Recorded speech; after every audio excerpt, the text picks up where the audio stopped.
Okay, last class में हमने ली chattel principal study किया था और ली चैटल प्रिंसिपल में हमने effect of concentration, temperature, pressure, volume, ठीक है, उसका कैटलिस्ट और उसके बाद हमने देखा था addition of inert gas at constant pressure and constant volume. ये हमने स्टडी किया था डिटेल में। ठीक है, अब इस पर बेस हम क्वेश्चन करेंगे और जो भी हमने ले चैटल प्रिंसिपल पढ़ा था उसको एक बार हम अप्लाई करने की कोशिश करेंगे यहाँ पे। ठीक है, तो क्वेश्चन है consider the reaction 2SO2 gas plus O2 gas equilibrium with 2SO3 plus 189.4 kilo joule, यानी कि ये है एनर्जी रिलीज्ड।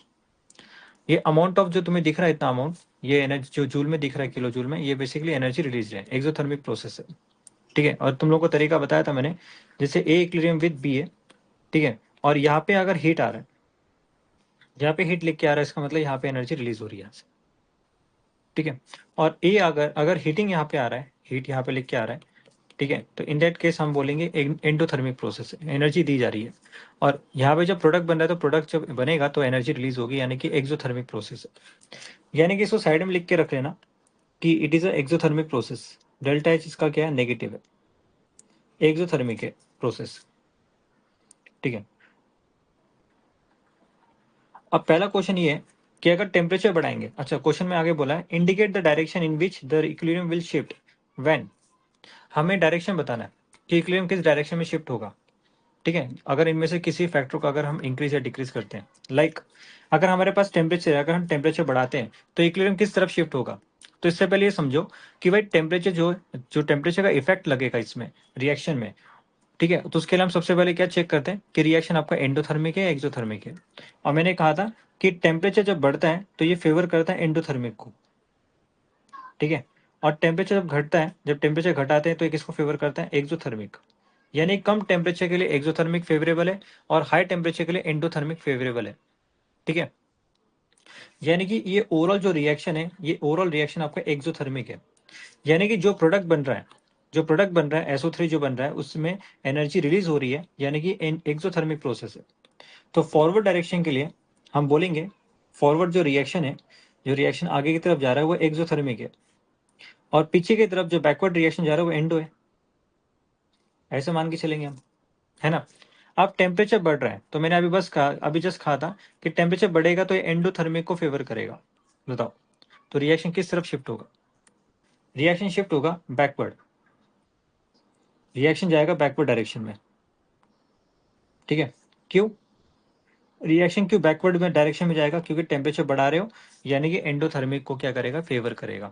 तो एंडोथर्मिक देखो यहाँ पे बैकवर्ड डायरेक्शन में, यानी कि हम बोलेंगे टेम्परेचर बढ़ाने पर रिएक्शन बैकवर्ड। अगर यही आकर केस टेम्परेचर अगर डिक्रीज वाला केस होता तो हम बोलते रिएक्शन फॉरवर्ड डायरेक्शन में होता। ठीक है, और जब हम कॉन्टैक्ट प्रोसेस की बात करते हैं, ये कॉन्टैक्ट प्रोसेस में आता है जिसमें सल्फ्यूरिक एसिड को बनाते हैं। तो ये सल्फ्यूरिक एसिड में जो कॉन्टैक्ट प्रोसेस की बात करते हैं वहाँ पे ये रिएक्शन होता है। ठीक है, तो कॉन्टैक्ट प्रोसेस के लिए सबसे मोस्ट इंपॉर्टेंट चीज कि टेम्परेचर क्या होना चाहिए। अगर तुम चाहते हो कि SO3 ज्यादा अमाउंट में बने तो उसके लिए टेम्परेचर क्या होना चाहिए, कम होना चाहिए। लो टेम्परेचर इज फेवरेबल, ये ध्यान रखना। ठीक है, इसके लिए लो टेम्परेचर फेवरेबल होता है। अगर हम बात करें वॉल्यूम इंक्रीज कर रहे हैं, तो वॉल्यूम इंक्रीज करने का मतलब क्या है, बताओ। देखो इसका तरीका समझ लो, वॉल्यूम इंक्रीज करने का मतलब है कि हम बोलेंगे कि lower mole to higher mole. ठीक है, गैस का जो मोल है वो लोअर मोल से हायर मोल की तरफ जाएंगे। ठीक है, टेम्परेचर बढ़ने का मतलब क्या है, जैसे मान लो सॉरी, वॉल्यूम बढ़ने का मतलब ऐसा मान के चलेंगे, पहले वॉल्यूम कम था, वॉल्यूम कम था। ठीक है, वॉल्यूम कम था पहले मान लो। ठीक है, अब इसमें कुछ मान लो 1 मोल गैस है, 1 मोल। अब जैसे तुमने वॉल्यूम बढ़ाया तो वॉल्यूम बढ़ने का मतलब क्या, कि भाई यहाँ पे एक्सपेंशन हो रहा है, यानी कि मान के चलो नंबर ऑफ मोल्स, अगर मान लो मैं बोल रहा हूँ 2 मोल्स हो गए तो वॉल्यूम भी बढ़ गया, है ना। तो 1 मोल से हम 2 मोल्स की तरफ जा रहे हैं, यानी कि वॉल्यूम इंक्रीज करेगा। क्यों, क्योंकि वॉल्यूम इज इक्वल्स टू क्या होता है, is directly proportional to n, number of moles of gas. तो इसको याद करने के लिए हम ऐसे कर सकते हैं, हम बोल सकते हैं कि नंबर ऑफ मोल्स अगर बढ़ेगा तो वॉल्यूम बढ़ेगा, यानी कि हम बोल सकते हैं लोअर मोल से हम हायर मोल की तरफ जाएंगे जब वॉल्यूम इंक्रीज करेंगे। ठीक है, तो लिख लेना from lower mole to higher mole, ये मैंने पहले ही बताया था। अब इसमें बताओ यहाँ पे मोल्स कितने हैं? पहले गैस चेक कर लो, ये गैसेस है, ये गैसेस है, ये गैसेस है। यहाँ पे कितने मोल गैस है, 2 + 1 कितने हो गए, 3। यहाँ पे कितना है, 2 मोल्स। तो बताओ, मैंने बोला था from lower mole to higher mole की तरफ जाएंगे हम, लोअर मोल से हायर मोल ऑफ गैस की तरफ जाएंगे हम। तो ये लो मोल है, लोअर मोल है, इसका मोल यहाँ पे कम है और यहाँ पे मोल ज्यादा है, तो कम से ज्यादा की तरफ जा रहे हैं हम, तो रिएक्शन कहाँ जाएगा, रिएक्शन जाएगा बैकवर्ड डायरेक्शन में, रिएक्शन शिफ्ट होगा बैकवर्ड डायरेक्शन में। क्लियर होगी बात, रिएक्शन बैकवर्ड डायरेक्शन में जाएगा, क्योंकि मैं बता रहा हूँ तुम लोगों को यहाँ पे कि यहाँ पे 2 मोल से, यहाँ पे 3 मोल से, from lower mole to higher mole की तरफ जाएंगे हम।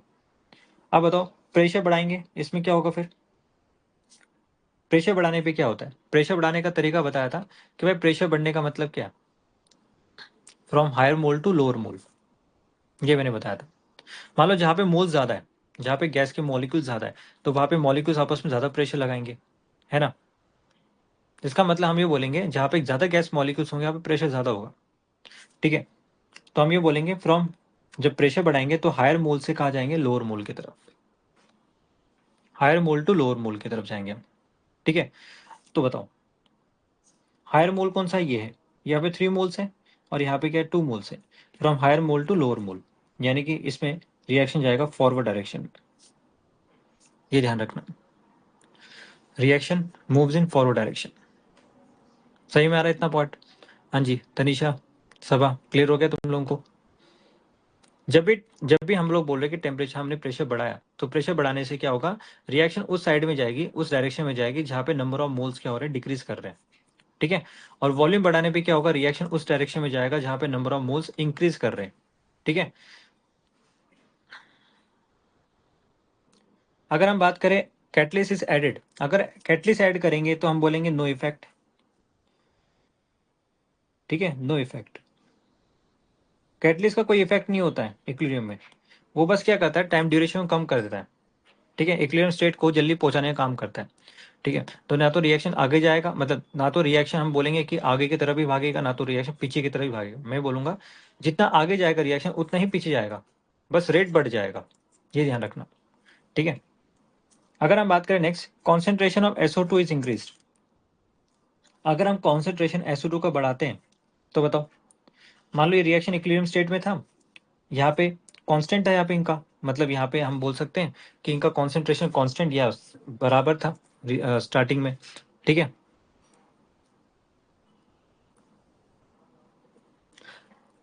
अब देखो अगर इक्विलिब्रियम स्टेट जल्दी आ रहा है, इसका मतलब ये बोलेंगे कि रेट ऑफ फॉरवर्ड और बैकवर्ड तो दोनों सेम है, ठीक है। मतलब ये तो नहीं बोल सकते ना यार रिएक्शन आगे जा रहा है या रिएक्शन पीछे जा रहा है, हम फॉरवर्ड और बैकवर्ड साथ में लेके चलते हैं इसमें, कैटलिस्ट के केस में, जो ऑलरेडी तुम लोग को मैंने बताया था।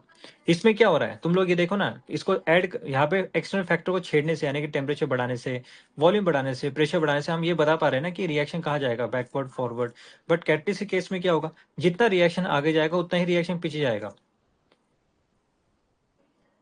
कहने का मतलब ये है, सही में आगे बात। इक्विलिब्रियम कांस्टेंट में कोई असर नहीं आएगा, यहाँ पे जो के इक्विलिब्रियम है उसमें कोई इफेक्ट नहीं होगा, कोई चेंज नहीं आएगा, वो हमेशा सेम रहेगा। याद आ रहा है तुम लोग को, मैंने कुछ ऐसे समझाया था, देखो समझने की कोशिश करो, आसान है, कोई मुश्किल की बात नहीं है। और मैं बताऊं तुम लोगों को, फ्रिक्वेंटली क्वेश्चन हमेशा इस पर बेस आते हैं, ठीक है। मैंने तुम लोगों को कहा था अभी लास्ट क्लास में, शायद से ये तो वो दूसरे वाले में बताया था, to increase the rate of reaction, ठीक है, forward as well as in backward direction, ठीक है। तो यहाँ पे क्या है, इफेक्ट ऑफ कैटलिस्ट क्या करता है, रेट ऑफ रिएक्शन बढ़ाता है, यानी कि rate of forward equals rate of backward है। No effect of catalyst in equilibrium, यानी कि the equilibrium will not shift in any direction because both the forward and backward rate are increase to the same extent, दोनों same extent में increase कर रहे हैं। बस इसमें क्या हो रहा है, टाइम इंटरवल रिड्यूस हो रहा है, कम हो रहा है, ठीक है। यानी कि इक्विलिब्रियम कांस्टेंट में के फॉरवर्ड और के बैकवर्ड दोनों साथ में साइमल्टेनियसली बढ़ रहे हैं, जितना आगे जा रहा है उतना पीछे जा रहा है, ठीक है। इसको समझाने का तरीका ये बताया था कि अगर हम बात करें कि के फॉरवर्ड के बैकवर्ड है, ये विदाउट कैटलिस्ट है, जब कैटलिस्ट ऐड नहीं किया था तो के फॉरवर्ड के बैकवर्ड हमारे पास था, ठीक है। जैसे तुमने कैटलिस्ट ऐड किया तो इसमें एन टाइम्स यहाँ पे के forward, equilibrium constant forward reaction का जो वैल्यू है बढ़ा, एन टाइम्स यहाँ पे के फॉरवर्ड बढ़ा इन प्रेजेंस ऑफ कैटलिस्ट, ठीक है।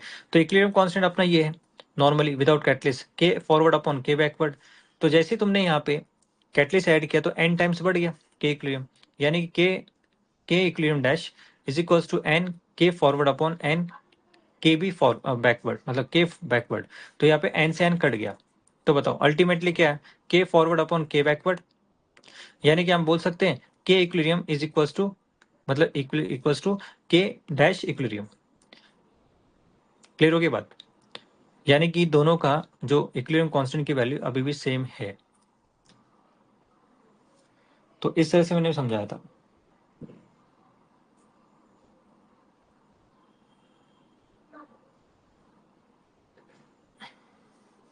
आप देखो आगे हम बढ़ रहे हैं। SO2 का कॉन्सेंट्रेशन, अगर SO2 का कॉन्सेंट्रेशन अगर हम बढ़ाते हैं, ठीक है, अगर इंक्रीज करते हैं तो क्या होगा, तुम बाहर से तुमने क्या कर दिया, SO2 और ऐड कर दिया। SO2 ऐड करने पे क्या हो गया, इसका अमाउंट बढ़ गया, ठीक है।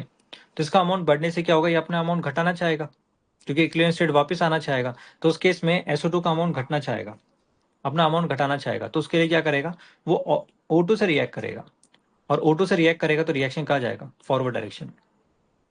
क्लियर होगी बात, यानी कि हम बोलेंगे कॉन्सेंट्रेशन अगर SO2 को बढ़ाओगे, रिएक्टेंट साइड का कॉन्सेंट्रेशन बढ़ेगा तो रिएक्शन हमेशा कहाँ जाएगा, फॉरवर्ड डायरेक्शन। ठीक है। Next, helium gas is added at constant volume. अगर हम हीलियम गैस को ऐड करते हैं कांस्टेंट वॉल्यूम में, तो ये मैंने तुम लोग को ऑलरेडी बताया था कि भाई जैसे कैटलिस्ट का काम है वैसे ही यहाँ पे कांस्टेंट वॉल्यूम में तुम बोलोगे नो इफेक्ट। ठीक है, इनर्ट गैस डाल रहे हो कांस्टेंट वॉल्यूम में, तो ये कैटलिस्ट की तरह एक देखना हमें इसको, no no effect. Helium is added at constant pressure. Constant pressure में तुम लोगों को मैंने बताया था कि मैंने ये बताया था कि जब हीलियम गैस हम डाल रहे थे तो पहले के मुकाबले प्रेशर बढ़ा। कुछ याद आ रहा है?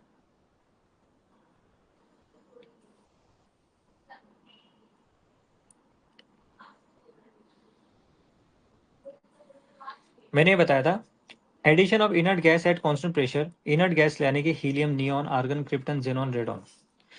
जैसे हमारे पास एक्सटर्नल प्रेशर कितना था, 1 atm था। ये हमारे पास क्लोज कंटेनर है, यहाँ पे पिस्टन है, यहाँ पे अमोनिया की रिएक्शन चल रही है, मतलब यहाँ पे ये बोल सकते हैं हाइड्रोजन नाइट्रोजन, ठीक है, मिलके अमोनिया बना रहे, यानी कि आपस में एक दूसरे के साथ इक्विलिब्रियम स्टेट में है। मान लो इस कंटेनर का प्रेशर है अभी 1 atm। जब हमने हीलियम गैस को ऐड नहीं किया उससे पहले इसका प्रेशर 1 atm था, तो ऊपर भी देखो 1 atm है, यानी कि ये इक्विलिब्रियम स्टेट है जहाँ पे पिस्टन आपका एज इट इज स्टेशनरी है, मूव नहीं करेगा, यानी इक्विलिब्रियम स्टेट है ना। पर जब तुमने हीलियम गैस को इंट्रोड्यूस किया, हुआ क्या कि भाई इस हीलियम के कारण प्रेशर तो बढ़ गया, क्योंकि हीलियम भी अपना खुद का प्रेशर रखता है, ठीक है ना। तो हीलियम का भी अपना खुद का प्रेशर होगा, जिसके कारण इस कंटेनर के अंदर प्रेशर बढ़ गया। अब सपोज मान लो पहले 1 atm था, अब कितना हो गया, 2 atm हो गया हीलियम को और ऐड करने से। अब यहाँ पे 2 atm है, वहां यहाँ पे 1 atm है, अब इक्विलिब्रियम स्टेट तो डिस्टर्ब हो गया। इन दैट केस अब यहाँ पे प्रेशर ज्यादा हो गया। अब यहाँ पे जो पिस्टन है वो ऊपर की तरफ उठना चाहेगा। क्यों? क्योंकि ऊपर ये जो अंदर का जो प्रेशर है वो एक्सटर्नल प्रेशर के बराबर आना चाहेगा, क्योंकि एक्सटर्नल प्रेशर तो हमेशा 1 atm होगा। अब यहाँ पे 2 atm है, तो 2 atm से 1 atm तक पहुंचना चाहेगा इसके बराबर आने के लिए। फिर से अपने को इक्विलिब्रियम स्टेट में रीस्टैब्लिश करने के लिए क्या होगा, इसका वॉल्यूम बढ़ेगा, यानी पिस्टन ऊपर की तरफ उठेगा, यानी कि वॉल्यूम इंक्रीज करेगा। ठीक है, यानी कि यहाँ पे प्रेशर 1 atm हो गया, प्रेशर क्या हो गया, 1 atm। यानी कि तुम इससे भी एक चीज क्या देख रहे हो कि भाई हीलियम ऐड करने पे नंबर ऑफ मोल्स बढ़ गए गैस के, नंबर ऑफ मोल्स बढ़ गए गैस के। ठीक है, तो वॉल्यूम बढ़ाने पे, यानी वॉल्यूम कब बढ़ा, जब number of moles of gas increases. ठीक है, तो मैंने वही बताया था volume is directly proportional to N. और मैंने ये बताया था फिर as soon as noble gas, inert gas is added, pressure increases. ठीक है, जैसे जैसे हमने इनर्ट गैस डाला, इनर्ट गैस है, ठीक है, इस एडेड प्रेशर क्या होगा, इसमें इंक्रीज कर जाएगा। देखो प्रेशर इंक्रीज कर गया। अब प्रेशर इंक्रीज कर गया तो क्या होगा, टू मेंटेन प्रीवियस प्रेशर, यानी कि इस प्रेशर को मेंटेन करने के लिए, ठीक है, piston should be moved in upward direction. Piston जो है ऊपर के डायरेक्शन में उठेगा, और ऊपर उठेगा इसका मतलब वॉल्यूम बढ़ेगा। यानी कि हम बोल सकते हैं when an inert gas is added to the equilibrium system at constant pressure, then volume will increase, the equilibrium will shift in a direction in which there is increase in number of moles of gas। यानी equilibrium उस direction shift होना चाहेगा जहां पे number of moles of gas बढ़ रहे हैं। ये ध्यान रखना। ठीक है, आया सबको सही में आता? तो इस पर बेस अगर क्वेश्चन आता है तो मेरे हिसाब से तुम लोगों को करके आना चाहिए।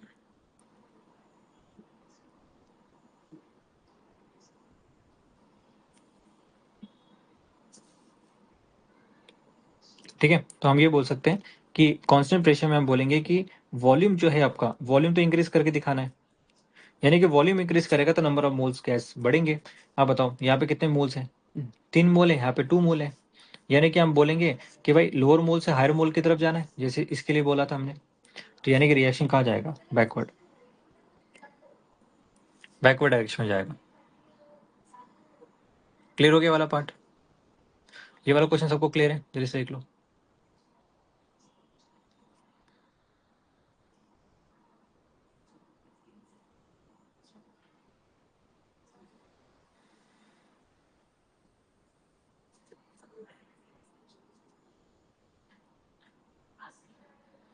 अब आगे बढ़ते हैं नेक्स्ट क्वेश्चन में, एक बार इस क्वेश्चन को देखेंगे सब लोग अच्छे से।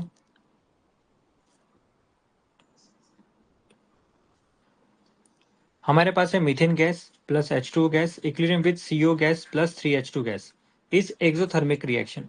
ये एक्सोथर्मिक रिएक्शन बोल दिया ना साफ साफ, ठीक है। अब तुमसे बोला गया right an expression for Kp for the reaction, तुम्हें एक्सप्रेशन बताना है Kp का, ठीक है। अगर एग्जाम में मान लो MCQ में आता है तो इसका एक्सप्रेशन बताओ कौन सा करेक्ट है इसको लेके, ठीक है। तो तुम लोग को एक्सप्रेशन तैयार करना आना चाहिए। तो Kp इक्वल्स टू क्या लिखेंगे, product upon reactant partial pressure of gas off product upon partial pressure of gas off reactant, यानी Kp इक्वल्स टू लिखेंगे, Kp इक्वल्स टू लिखेंगे पार्शियल प्रेशर ऑफ CO, देखो कोफिशिएंट जो है वो पावर में जाएगा सीधे, यहाँ पे 1 है, ठीक है। Partial pressure of hydrogen power 3, उसके बाद partial pressure of CH4 power 1 and partial pressure of H2O power 1, ठीक है। ये हो गया, ठीक है। तो इस तरह से हमने एक्सप्रेशन तैयार किया। Next, how will the composition of equilibrium mixture be affected by, ठीक है। अब तुम लोगों को बताना है कि how will the composition of equilibrium mixture be affected by, तुम लोगों को इक्विलिब्रियम मिक्सचर के बारे में बताना है, जो यहाँ पे कॉन्सेंट्रेशन जो भी हम यूज कर रहे हैं यहाँ पे प्रेशर वगैरह जो भी है, ठीक है। तो हमें बताना है क्या इसके ऊपर इफेक्ट होगा, ठीक है, यानी कि रिएक्शन फॉरवर्ड जाएगा बैकवर्ड जाएगा क्या होगा, ठीक है। चलो, कंपोजिशन में हम देख रहे हैं सबसे पहले increasing the pressure, pressure increase करने पे क्या हुआ, एक्सटर्नल फैक्टर में प्रेशर आ गया, प्रेशर बढ़ा दिया, तो उस केस में इक्विलिब्रियम स्टेट डिस्टर्ब हो गया, यानी कंपोजिशन में कुछ ना कुछ चेंज आएगा, यानी कि इंक्रीजिंग ऑफ प्रेशर मतलब हम क्या बोल सकते हैं, बताओ प्रेशर बढ़ने का मतलब क्या है। यहाँ पे हम बोल सकते हैं कि हायर मोल से लोअर मोल की तरफ गैस मॉलिक्यूल फ्लो मूव करेगा, यानी कि यहाँ पे देखो कितने मोल्स है, यहाँ पे 1 + 1 2 मोल्स, यहाँ पे कितने 1 + 3 4 मोल्स हो गए गैस के, यानी कि हायर टू लोअर की तरफ जाएगा, यानी कि हम बोल सकते हैं कि रिएक्शन कहाँ जाएगा, बैकवर्ड डायरेक्शन में, reaction moves in backward direction, ठीक है। अगर टेम्परेचर बढ़ाएंगे तो क्या होगा फिर, टेम्परेचर बढ़ाने पे आप ये देखो कि कौन सा प्रोसेस है, एक्सो है, यानी कि फॉरवर्ड डायरेक्शन के लिए एक्सो प्रोसेस, एक्सोथर्मिक प्रोसेस है, यानी कि ये फॉरवर्ड हो, ये आपका हो गया एक्सो, फॉरवर्ड के लिए हो गया एक्सो, तो बैकवर्ड के लिए क्या होगा एंडो, ठीक है। अब बताओ increasing the temperature, temperature increase करने पे ये होगा कि रिएक्शन जो है बैकवर्ड डायरेक्शन में जाएगा, क्योंकि यहाँ पे टेम्परेचर बढ़ने पे किसको फेवर करता है, एंडोथर्मिक को फेवर करता है, ठीक है। तो देख लिया करो पहले ओवरऑल रिएक्शन क्या है, एक्सो है, तो फॉरवर्ड के लिए एक्सो हो गया, तो बैकवर्ड के लिए अपने आप मान के चलना एंडो होगा। अगर यहाँ पे एंडो होता तो फॉरवर्ड के लिए एंडो, तो बैकवर्ड के लिए एक्सो।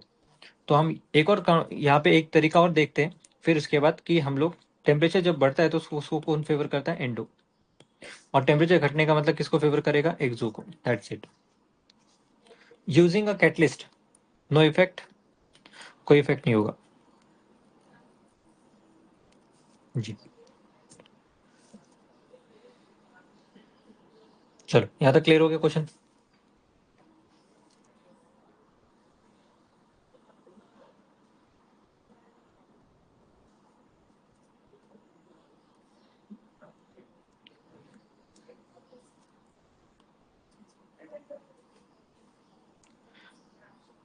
अब यहाँ पे देखते हैं next question. At 473 Kelvin, equilibrium constant Kc for the decomposition of PCl5 is, हमें Kc की वैल्यू गिवन है 8.3 इंटू 10⁻³ ठीक है। और इसमें रिएक्शन में लिखा है PCl5 equilibrium with PCl3 + Cl2, और यहाँ पे डेल्टा एच की वैल्यू गिवन है 124 किलो जूल। ये 124 यानी कि प्लस है, यानी कि माइनस लिखा नहीं, इसका मतलब प्लस है। 124 किलो जूल यानी कि हम ये बोल सकते हैं एंडोथर्मिक प्रोसेस है। तो पहले से लिख लिया करो, ये है एंडोथर्मिक प्रोसेस, ये एंडो है, तो फॉरवर्ड के लिए एंडो हो गया, तो बैकवर्ड के लिए क्या होगा, एक्सो, ऐसे। ठीक है। अब तुम लोग से पूछा गया है write the expression of KC, KC का एक्सप्रेशन बनाना है, तो कैसे बनाओगे, KC equals to concentration of PCl3 into concentration of Cl2 upon concentration of PCl5, ऐसे बोल सकते हैं हम। ठीक है। What is the value of KC for reverse reaction at the same temperature, same temperature में अगर रिएक्शन को रिवर्स कर दें तो उस केस में तुम्हें केसी की वैल्यू बतानी है।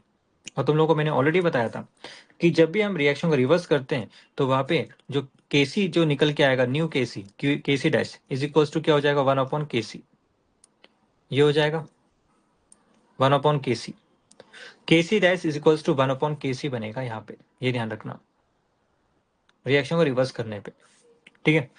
और बताओ, अगर केसी को रिवर्स कर देंगे तो यहाँ पे जो केसी की मतलब केसी की जो वैल्यू हो क्या है, 8.3 इंटू 10⁻³ यानी कि जो केसी डैश निकल के आएगा वो आएगा 1/केसी है, इज इक्वल्स टू 1/8.3 इंटू 10⁻³ ठीक है। ये इसको सॉल्व कर लेना, यहाँ से केसी डैश आ जाएगा। ठीक है। उसके बाद what should be the effect on KC, अब इसमें क्या बोला है, केसी के ऊपर क्या इफेक्ट होगा, चलो बताओ मुझे। मोर PCl5 इज एडेड, केसी के ऊपर तुम लोगों को बताना है क्या इफेक्ट होगा जब हम लोग PCl5 इसमें ऐड करेंगे।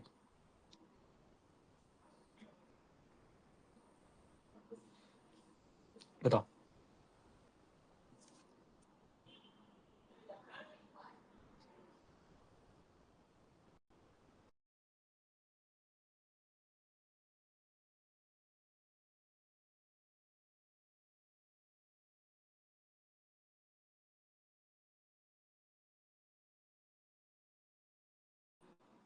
जल्दी बताओ। हम्म। अब यहाँ पे क्वेश्चन को गौर से देखो, पढ़ो अच्छे से। इसमें क्या बोला गया, इन्होंने बोला effect on KC, equilibrium constant के ऊपर इफेक्ट क्या आएगा। याद रखो मैंने पहले ही बताया था, इक्विलिब्रियम कांस्टेंट के ऊपर इफेक्ट कब आता है, जब हम बोलते हैं कि टेम्परेचर बढ़ रहा है, मतलब टेम्परेचर यानी कि केसी जो है डायरेक्टली किस पे डिपेंड करता है, टेम्परेचर पे ही डिपेंड करता है, और किस पे भी डिपेंड नहीं करता, और एक स्टोकियोमेट्रिक कोफिशिएंट रिएक्शन पे डिपेंड करता है, जो स्टोकियोमेट्रिक रिएक्शन हमने देखा था। तो मेनली हम टेम्परेचर को इसमें काउंट करते हैं, और इसके लिए फॉर्मूला भी तो पढ़ा था हमने, log K2/K1, log K2/K1 equals to delta H upon 2.303 R, ये आर है। ठीक है। 1/T1 माइनस 1/T2, ये मैंने ऑलरेडी तुम लोगों को बताया था। तो देखो टेम्परेचर और रेट कांस्टेंट में दोनों में क्या है, रिलेशन है। तो टेम्परेचर बढ़ाने पे जो के होता है वो बढ़ता है। ठीक है। टेम्परेचर बढ़ाने पे के बढ़ता है, जब हमारे पास एंडोथर्मिक रिएक्शन आएगा, क्या आएगा, एंडोथर्मिक रिएक्शन। तो एंडोथर्मिक रिएक्शन में टेम्परेचर बढ़ाने में के इक्विलिब्रियम बढ़ता है आपका। तो हम बोलेंगे कि PCl5 ऐड करो या घटाओ, चाहे कुछ भी करो, कॉन्सेंट्रेशन में कुछ भी चेंज लेके आओ, बट के इक्विलिब्रियम में कोई चेंज नहीं आएगा, यानी कि इसको हटा दो। ठीक है। अब सोचो जरा, ये रिएक्शन इक्विलिब्रियम स्टेट में, यानी कि इसके लिए हम डिफाइन करते हैं केसी, बट जैसे तुमने यहाँ पे PCl5 ऐड किया, तो PCl5 ऐड करने से जो इक्विलिब्रियम स्टेट वो डिस्टर्ब हो जाएगा, जो डिस्टर्ब हो जाएगा इन दैट केस हम ये बोलते हैं कि भाई वो QC हो गया। क्या हो गया, वो QC। ठीक है। जब भी इक्विलिब्रियम स्टेट डिस्टर्ब होगा तो QC आएगा, जब इक्विलिब्रियम स्टेट आएगा वहां पे KC आएगा। ठीक है। और जैसे ही वहां पे QC आया तो उसका मतलब रिएक्शन फिर से अपने को रिस्टैब्लिश करेगा इक्विलिब्रियम स्टेट में आने के लिए, है ना। तो वहां पे फिर से अगर मान लो कि QC की वैल्यू अगर KC के बराबर हो गया तो रिएक्शन किस में आ गया, इक्विलिब्रियम स्टेट में आ गया। ठीक है। तो अगर PCl5 तुम ऐड कर रहे हो या PCl3 ऐड कर रहे हो या Cl2 ऐड कर रहे हो, इससे कोई फर्क नहीं पड़ेगा इक्विलिब्रियम कांस्टेंट में, ओवरऑल वैल्यू वही आएगी सेम। ठीक है। नेक्स्ट, प्रेशर इंक्रीज करने पे कुछ होगा, तो हम बोलेंगे नो, प्रेशर इंक्रीज करने पे भी कुछ नहीं होगा। जैसे हमने कॉन्सेंट्रेशन बढ़ाया घटाया, वैसे ही प्रेशर के लिए घटाना बढ़ाना वही बात होती है। बट टेम्परेचर केस में मैंने तुम लोगों का भी रिलेशन बताया, कि टेम्परेचर बढ़ाने पे जो केसी होगा वो बढ़ेगा। क्योंकि ये एंडोथर्मिक प्रोसेस है। ठीक है, कुछ याद आ रहा है तुम लोगों को? मैंने ये बताया था ऑलरेडी।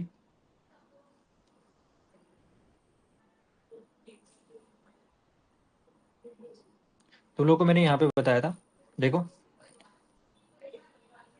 इफेक्ट ऑफ टेम्परेचर मैंने बता दिया था कि एंडोथर्मिक प्रोसेस पॉजिटिव है, यानी टेम्परेचर बढ़ाने पे के इक्विलिब्रियम बढ़ेगा, यानी कि प्रोडक्ट इज मोर स्टेबल, यानी टेम्परेचर बढ़ाने पे एंडोथर्मिक यानी इक्विलिब्रियम कांस्टेंट बढ़ेगा। ठीक है, अब इसमें देखो एक्सोथर्मिक प्रोसेस है, मैंने बोला डेल्टा एच की वैल्यू नेगेटिव है, टेम्परेचर घटाने में के इक्विलिब्रियम बढ़ेगा, यानी कि रिएक्शन जाएगा forward, product is more stable, यानी टेम्परेचर घटाने के लिए हम किसको मतलब किसको फेवरेबल है, टेम्परेचर घटना मतलब एक्सोथर्मिक के लिए फेवरेबल है। ठीक है, ये मैं तुम लोगों को बताया था। और इसमें देखो जैसे मैंने टेम्परेचर बढ़ाया, तो टेम्परेचर बढ़ाने का मतलब ये हो गया कि ये आपका इनिशियल टेम्परेचर है, ये फाइनल टेम्परेचर है, तो बताओ फिर T2 is greater than T1 हो जाएगा, फिर तो हम ये बोल सकते हैं। तो ये T2 हो गया यहाँ पे माइनस T1, एलसीएम ले लो, है ना, T1 इंटू T2, तो भाई T2 ग्रेटर देन T1 बोल दिया मैंने, यानी कि मैं बोल सकता हूँ कि ये वैल्यू जो आएगी यहाँ पे पॉजिटिव आएगी। और ऊपर से रिएक्शन क्या है, एंडोथर्मिक है, तो पॉजिटिव पॉजिटिव क्या है, ओवरऑल ये आपका जो रेट कांस्टेंट है वो भी क्या हो जाएगा, आपका इक्विलिब्रियम कांस्टेंट वो भी पॉजिटिव हो जाएगा, यानी टेम्परेचर बढ़ाने पे इक्विलिब्रियम कांस्टेंट बढ़ेगा। यानी कि अगर T2 is greater than T1 है, तो हम बोलेंगे K2 जो है ग्रेटर देन K1 हो गया। ठीक है, इस केस में क्या होगा, टेम्परेचर घटाया, टेम्परेचर घटाने का मतलब क्या कि इनिशियल टेम्परेचर क्या था आपका T1 था, ठीक है, और फाइनल टेम्परेचर T2 है। अब बताओ T1 इज ग्रेटर देन क्या होगा, T2 होगा ना, T1 is greater than T2, यानी कि यहाँ पे T1 ग्रेटर है और T2 कम है, यानी कि यहाँ पे जब सॉल्व करेंगे तो ये नेगेटिव आएगा, और ऊपर से आपका एक्सोथर्मिक प्रोसेस है, ये नेगेटिव है, तो माइनस माइनस प्लस हो जाएगा, यानी कि टेम्परेचर घटाने पे इक्विलिब्रियम कांस्टेंट बढ़ेगा इस केस में, अगर एक्सोथर्मिक होगा तो। ठीक है, अब बताओ ये एंडोथर्मिक है, एंडोथर्मिक है, तुम बोलोगे टेम्परेचर बढ़ाने पे केसी बढ़ेगा, केसी बढ़ेगा। अगर यही प्रोसेस अगर एक्सोथर्मिक होता और टेम्परेचर बढ़ाने की बात करते, तो तुम बोलते यहाँ पे केसी घटता, केसी यहाँ पे घटता, ये ध्यान रखना। चलो आगे बढ़े। हाँ जी, क्वेश्चन करके तो आइडिया हो गया ना अब तो कैसे अप्लाई करना है इनको, मतलब एग्जाम में आता है तो कैसे सोचना है, तो इन क्वेश्चन को करके ही पता लगता है, मतलब केवल थ्योरी पढ़ के कुछ फायदा नहीं है ना, क्वेश्चन करके ही थोड़ा दिमाग लगाना पड़ता है, और इससे हमारे ना कॉन्सेप्ट क्लियर होते हैं अच्छे से जो हमने पढ़े। चलो यहाँ पे देखा है, लिखा है which of the following reaction will get affected by increasing the pressure. इसमें बोला है which of the following reaction will affected by increasing the pressure and also mention whether reaction go to forward और backward direction. ठीक है, इनमें से कौन सा रिएक्शन जो प्रेशर बढ़ाने से इसके ऊपर इफेक्ट आएगा, यानी कि यहाँ पे हम बोल सकते हैं रिएक्शन फॉरवर्ड या बैकवर्ड होगा। ठीक है, तो ये हमें बताना है। चलो बताओ, COCl2 गैस है, CO गैस, Cl2 गैस, यहाँ पे मोल चेक करो पहले कितने, 1 है, कोएफिशिएंट 1, यहाँ पे 1 1, ये 1 है, ये 1+1, यानी कि 2 मोल्स हो गए, और यहाँ पे 1 मोल हो गया, यानी कि प्रेशर बढ़ाने का मतलब higher mole to lower mole, यानी कि हम बोल सकते हैं कि रिएक्शन कहाँ जाएगा, बैकवर्ड डायरेक्शन में। ठीक है, टेम्परेचर बढ़ाने में इफेक्ट आएगा, सॉरी प्रेशर बढ़ाने पे इफेक्ट आएगा। ठीक है, यानी कि रिएक्शन में इफेक्ट आएगा इसका, ये बैकवर्ड डायरेक्शन में जाएगा। नेक्स्ट इसका बताओ, ये गैस है, गैस है, गैस है, गैस, पहले आइडेंटिफाई कर लो गैस कौन से, ये सारे गैस है। अब यहाँ पे नंबर ऑफ मोल्स चेक कर लो, ये 1+2 कितना हो गया 3, यहाँ पे 1+2 3, यानी कि यहाँ पे प्रेशर बढ़ाने से कोई फायदा नहीं है, प्रेशर बढ़ाओगे तो कोई इफेक्ट नहीं उसका, यानी कि इक्विलिब्रियम कहीं पे शिफ्ट नहीं होगा, मतलब हम बोलेंगे नो इफेक्ट, क्योंकि दोनों तरफ number of moles of gas क्या सेम है, नो इफेक्ट। ठीक है, यानी कि no change. CO gas carbon solid है, CO और 2CO गैस। ठीक है, चलो बताओ, यहाँ पे 1 मोल है, इसको कंसिडर नहीं करें क्योंकि गैस है, सॉरी सॉलिड है, तो यहाँ पे 1 मोल, तो यहाँ पे क्या है 2 मोल, तो हायर मोल टू लोअर मोल, तो यहाँ पे 2 मोल से 1 मोल की तरफ जाएंगे, तो रिएक्शन जाएगा बैकवर्ड डायरेक्शन में। ठीक है, तुम लोग भी आंसर दे सकते हो साथ साथ में। ठीक है, next, 2 hydrogen gas plus CO gas equilibrium with CH3COH methanol gas. चलो बताओ, यहाँ पे 2+1 3 मोल्स है, यहाँ पे कितने मोल्स है 1 मोल, यानी कि 3 मोल से 1 मोल की तरफ जाना है। यानी कि हम ये बोल सकते हैं कि भाई इस केस में रिएक्शन जाएगा फॉरवर्ड डायरेक्शन में। ठीक है, अगर मैं इधर प्रेशर बढ़ाने की बात कर रहा हूँ, समझ जाना कि वॉल्यूम वॉल्यूम डिक्रीज होने की बात हो रही है। साथ साथ में प्रेशर बढ़ेगा और वॉल्यूम डिक्रीज करेगा, इसका मतलब हम बोलेंगे higher mole to lower mole. और प्रेशर डिक्रीज करेगा, वॉल्यूम बढ़ेगा, तो हम बोलेंगे higher lower mole to higher mole. ठीक है, नेक्स्ट, कैल्शियम कार्बोनेट है, सॉलिड है, तो इसका तो हम यूज नहीं करेंगे, गैस तो है नहीं है। कैल्शियम ऑक्साइड सॉलिड है, ये भी आपका है ना, प्रेशर कोई इफेक्ट नहीं होता इन सॉलिड में। तो यहाँ पे CO2 गैस है, यानी कि यहाँ पे 1 मोल है, पीछे यहाँ पे तो एक भी मोल नहीं है, 0 मोल है, यानी कि हम बोलेंगे रिएक्शन जाएगा बैकवर्ड डायरेक्शन। ठीक है, नेक्स्ट, यहाँ पे गैस गैस गैस और ये गैस, ये 4 है 5, 4 एंड 5 कितना हो गया आपका 9। यहाँ पे 4 और 6 कितना हो गया 10, 10 से 9 की तरफ जा रहे हैं, यानी कि रिएक्शन जाएगा बैकवर्ड डायरेक्शन में, बैकवर्ड डायरेक्शन। ठीक है, next, what will be the effect on equilibrium of the following reaction. ठीक है, अच्छा चलो बताओ इसमें क्या होगा फिर। हमारे पास रिएक्शन गिवन है और यहाँ पे डेल्टा H ग्रेटर देन 0 है, ये समझ जाना है क्या भाई, एंडोथर्मिक प्रोसेस है, ये तो सब लोग समझ गए होंगे। ठीक है, चलो बताओ, when volume of vessel increases, अगर कंटेनर का वॉल्यूम बढ़ा दे तो क्या होगा। सोचो, इमेजिन करो थोड़ा सा, अगर वॉल्यूम बढ़ाओगे यानी कि प्रेशर घट रहा है, यानी कि लोअर मोल से हायर मोल की तरफ जाएंगे हम, है ना, ऐसे सोचना है। तो यहाँ पे 2 है, यहाँ पे 1 है, यहाँ पे 3 मोल्स है और यहाँ पे 4 मोल्स है, तो रिएक्शन कहाँ जाएगा, रिएक्शन जाएगा फॉरवर्ड डायरेक्शन में। ठीक है, नेक्स्ट, अगर हम बात करें टेम्परेचर, टेम्परेचर डिक्रीज कर रहा है, टेम्परेचर डिक्रीज कर रहा है, तो पहले देख लो कौन सा प्रोसेस है, कौन सा रिएक्शन है, एंडो या एक्सो। तो ये एंडो है, तो ओवरऑल फॉरवर्ड डायरेक्शन के लिए हम बोलेंगे एंडो, तो बैकवर्ड के लिए क्या बोलेंगे एक्सो, ये बोलेंगे। तो बताओ, टेम्परेचर घटा रहे, टेम्परेचर घटाने का मतलब हो गया ये एक्सोथर्मिक को फेवर करेगा, यानी कि रिएक्शन कहाँ जाएगा, रिएक्शन जाएगा आपका बैकवर्ड डायरेक्शन। क्लियर होगी बात।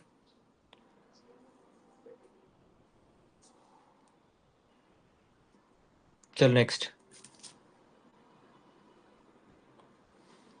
Does the number of moles of reaction product increase decrease or remain same when each of the following equilibrium is subjected to a decrease in presence pressure of, I'm sorry, क्या बोला मैंने, remain same when each of the following equilibrium is subjected to a decrease in pressure by increasing volume। मतलब pressure decrease कर रहे हो, volume बढ़ा रहे हो, तो साइड में लिख लिया करो, वॉल्यूम बढ़ने का मतलब number of moles of gas बढ़ना।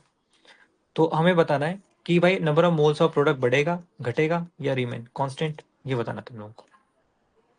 ठीक है, चलो बताओ, यहाँ पे 1 मोल है, यहाँ पे कितने मोल है 2 मोल्स, यानी कि हम ये बोल सकते हैं कि वॉल्यूम बढ़ाने पे जो प्रोडक्ट है, प्रोडक्ट जो होगा आपका वो इंक्रीज करेगा। ठीक है, प्रोडक्ट इंक्रीज करेगा यहाँ पे, क्योंकि लोअर मोल से हायर मोल की तरफ जा रहे हैं हम। ठीक है, नेक्स्ट, इसमें देख लो फिर, कैल्शियम ऑक्साइड सॉलिड है, ये गैस है, तो इसको इंक्लूड मत करो, सॉलिड को भी इंक्लूड नहीं करते प्रेशर गैस में। तो यहाँ पे गैस यानी कि 1 मोल है, यहाँ पे 0 मोल है, तो भाई कम से ज्यादा की तरफ जाएंगे, यानी कि हम बोलेंगे कि भाई प्रोडक्ट जो है यहाँ पे कम बनेगा, मतलब रिएक्शन रिवर्स हो जाएगा, प्रोडक्ट डिक्रीज करेगा।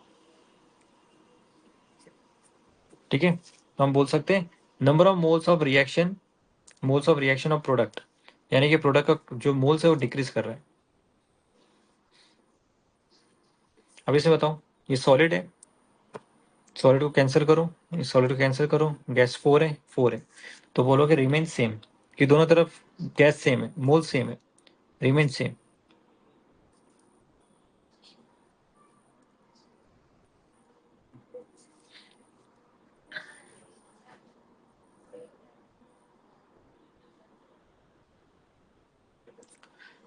क्लियर हो गया सबको?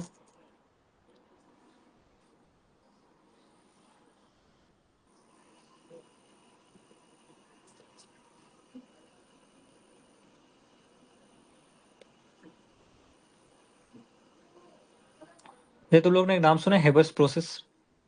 हेबर्स प्रोसेस में बात करते हैं formation of ammonia. Formation of ammonia की बात करते हैं इसमें हम।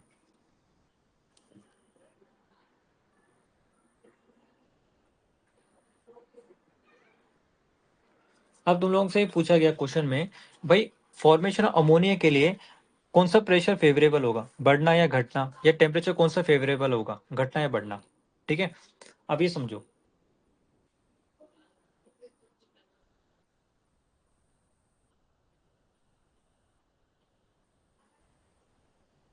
जैसे अपने पास N2 है,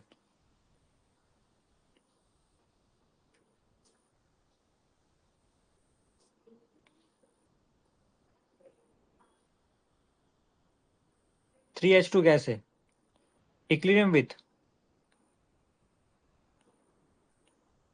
2NH3 गैस।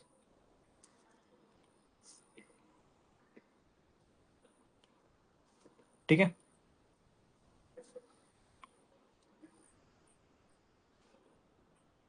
डेल्टा एच इसके लिए क्या है, नेगेटिव है। डेल्टा एच इसके लिए नेगेटिव।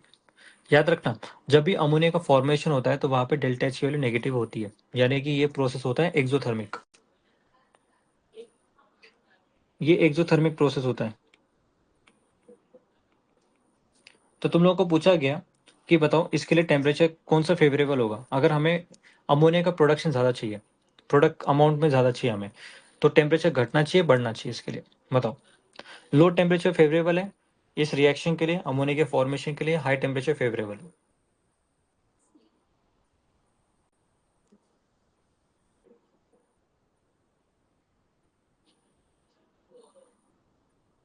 बताओ, अगर रिएक्शन फॉरवर्ड डायरेक्शन में जा रहा है, यानी कि एक्सोथर्मिक है, ठीक है, यानी कि हम बोलेंगे लो टेम्परेचर। ठीक है, लो टेम्परेचर फेवरेबल होगा, टेम्परेचर लो होना चाहिए। ठीक है, बताओ प्रेशर क्या होगा फिर इसके लिए, प्रेशर क्या होना चाहिए, हाई या लो?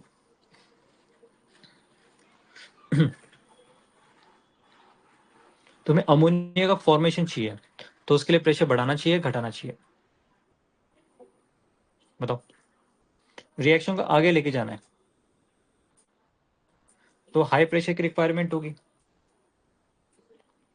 क्योंकि यहाँ पे कितने मोल्स है गैस के, 1 + 3 कितना हो गया, 4 मोल्स। और यहाँ पे 2 मोल्स है, फ्रॉम हायर टू लोअर की तरफ जा रहे हैं, यानी कि प्रेशर बढ़ाने पे रिएक्शन आगे की तरफ जाएगा। क्लियर होगी बात? और यही सेम मैंने तुम लोगों को यहाँ पे पढ़ाया था अभी, जस्ट देखो ये वाला। ये होता है कॉन्टैक्ट प्रोसेस, जिसमें सल्फ्यूरिक एसिड बनाना होता है हमें।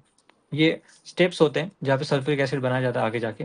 ठीक है, तो इसके लिए टेम्परेचर बताना है तुम लोगों को, जिसे मैंने बताया ये एक्सोथर्मिक है, तो टेम्परेचर इसके लिए क्या होना चाहिए, लो।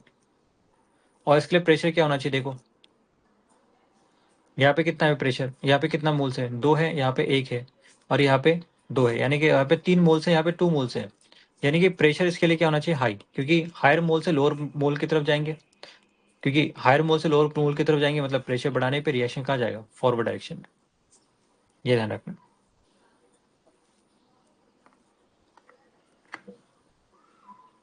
आगे सबको सही में?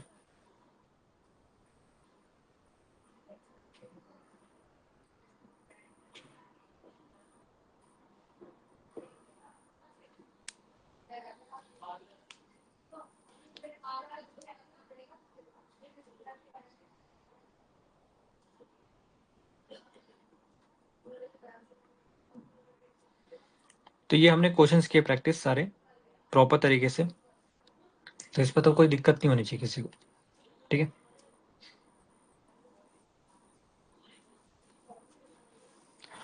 चलो तो मिलते हैं हम नेक्स्ट क्लास में। अभी मुझे अगर मुझे टाइम मिला शाम की क्लास के लिए कि मान लो मुझे 9 बजे क्लास रखनी है, तो मैं तुम लोगों को मैसेज डाल दूंगा, ठीक है?